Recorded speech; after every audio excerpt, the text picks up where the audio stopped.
What's good, YouTube? Welcome back to the channel, everybody, man. I'm sorry I sound kind of sick, guys. My allergies have been really bad. But as I promised, man, when we hit 100 subs on the basketball channel, I told you guys I will be showing my face from now on, guys. So I appreciate y'all, man, for so quickly getting me to 100 subscribers. I'll do a giveaway or something like that for a Lakers jersey or something, or some type of giveaway at 1,000 subscribers, man, so we can just keep building the brand. I'm extremely excited to be doing this, but yeah, let's go ahead and get into it, man. So last night, the Lakers put up an absolute disaster class against the Chicago Bulls. I don't know what that was, man. To me, watching this team, guys, I watch every single game. I watch every second of every single game. And LeBron came back last night. Rui came back last night. Rui, obviously, he did say after the game that he feels like his knee is at like 70 or 80%. And in my opinion, I think Rui should just sit out some more. I think he should sit out a few more games, maybe this road trip or something like that, and then come back and see how it feels after that. But there's really no point. This team is just too deep for you to be trying to force yourself to play in games when your knee is not at 100% or nowhere near it. He said 70, 80%. I will be more comfortable with him saying like 90, 95%. Okay, because obviously it probably ain't going to get back to 100%, but just in general, getting it back to, 90, 95% would be much more reasonable if you ask me. So LeBron came back last night. He was rusty. He missed some free throws short. He missed a lot of jump shots, mid-range jump shots that he usually knocked down in his sleep. He shot 2 threes. He made one of them. He missed some layups. He turned the ball over a couple times. Like one turnover he had at the end of the game, right before JJ took the starters out. He gave up a 3 to, I think it was Bucelis, who had an absolutely insane game last night. And then Luka threw the ball into him, and he just like palmed the ball, and he seen Josh Giddey standing right there, and he just like lost the ball. It's just like he wasn't in a rhythm. And that's to be expected. He's been out for 2 weeks with a groin injury. Like LeBron was literally just won player of the month last month. I mean, the last month he played basketball, he won player of the month in the Western Conference. I am not over-exaggerating about LeBron. I'm not overly worried about LeBron. I'm not overly worried about this Lakers team. They play against the Bulls next week, and I will be absolutely shocked if the Bulls beat them again because I think they got their attention. This is not a team you can take lightly. The Bulls have one of the best offenses in the league, and even though they are a bad defensive team and they got a lot of young players, they got a great offense. Kobe White has been playing great.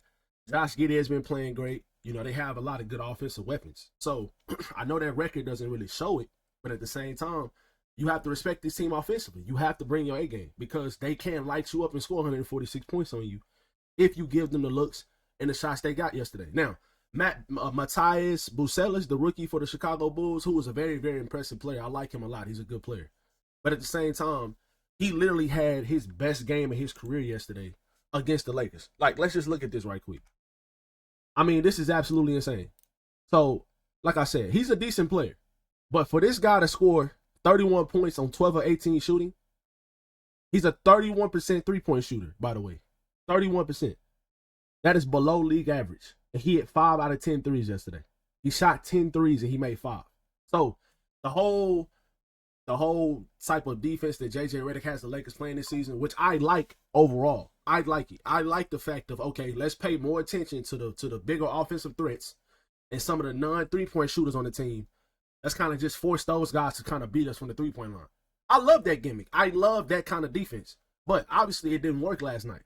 So, and me personally, I don't feel like the Chicago Bulls are a team that they have so many offensive weapons, or they have offensive force like a Nikola Jokic or a Shai Gilgeous-Alexander to where like, okay, let's leave some of these other guys open so we can pay more attention to him. Now Kobe White had it going last night.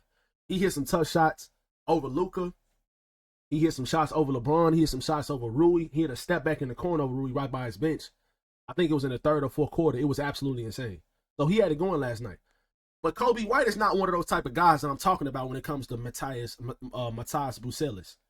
He's been going crazy this whole entire season. Bucelis just started going, kind of ramping up, and he had his best game against us last night. So I consider games like this, I'm like, okay, that's an outlier. He's not going to play like this every single time. When we play against the Bulls next week, I think it's on Thursday, I would play him the same way. If he knocks down 5 threes again, okay, so be it. You win. That's just how I feel because that's the right defensive game plan. He cannot shoot the ball. He is not a great 3-point shooter. Leave him open. That's just like teams playing against us to leave a Jared Vanderbilt open. If Jared Vanderbilt makes three or four threes for us, okay, great. If he makes it against the other team, they won't overreact. So that's my opinion on playing against players of this caliber. Until Matthias Bucelis shows that he can make 5 threes consistently in a game, or he becomes a more average three-point shooter or above average, okay, that's when you got to guard him, okay? But until then, I would not overreact. But just in general, guys, my whole entire point about this whole entire game last night, it just looked like the Lakers just did not have it last night, especially defensively. I don't understand why this team struggles so badly against bad teams. They struggle badly against bad teams. It's like they just don't get up to play against bad teams. If a team has a bad record, the Lakers will not get up and try their hardest. They don't. They've done that against the Nets last week, or 2 weeks ago, whenever. They lost to the Utah Jazz and the Charlotte Hornets right before the All-Star break. That Charlotte Hornets game, that's when Luka was still trying to get into a rhythm, and he had a horrible game. If we had the Luka Doncic of right now, we win that game. The Utah Jazz game right before the All-Star game, I don't know if they was ready for the All-Star break or what, but it's becoming a trend. But the positive thing in this whole entire thing is they play against playoff caliber teams and the teams that are above 500. They play against those teams really, really well. They play those teams amazingly good. So when you get into the postseason, you're not going to be running into teams under 500, especially in the Western Conference. You're going to be playing against great teams every single night. And the Lakers have shown they are one of the best teams in the league when it comes to playing against teams over 500 or great teams. They played great this year against those teams. They have the third best record in the whole entire NBA against teams above 500. And they have the third best record. I think they have the third best home record in the league as well. So losing a game last night to the Chicago Bulls at home the way you lost to them, it's embarrassing. People can call it embarrassing. People can say first round exits. All of this stuff, you can over exaggerate. You can say LeBron should be the third option. I've seen some people saying LeBron should stand in the corner and become a spot up shooter. Bro, you cannot overreact to games like this. They happen. They even happen to championship teams. Boston got blown out a couple times last season. Boston blew 30-point leads to the Atlanta Hawks last year when they won a championship in Atlanta. I'm telling you, this type of stuff happens throughout an 82-game regular season. It happens.